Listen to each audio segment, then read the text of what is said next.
Are you making money selling products on Amazon? If you recently started selling and you're actually not making as much money as you had already initially calculated that you would be making, well, that's normal because on Amazon you have a lot of fees. Some of them are variable and some of them are fixed. And it's a little bit tough for you to know exactly how much money you're making per product in real time. That's why in this video, I'm taking you with me to Poland because I'm going to Google and I'm going to explain to you how that can benefit you and help you know exactly how much money you should be making right now selling products on Amazon. Let's go.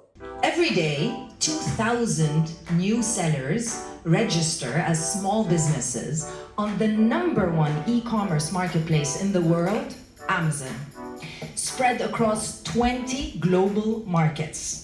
My name is Crystal, and I'm the founder of Sellers Society. We've created a smart tool that integrates into a seller's Amazon account and within minutes provides the data that they need in order to manage their business in a smarter way.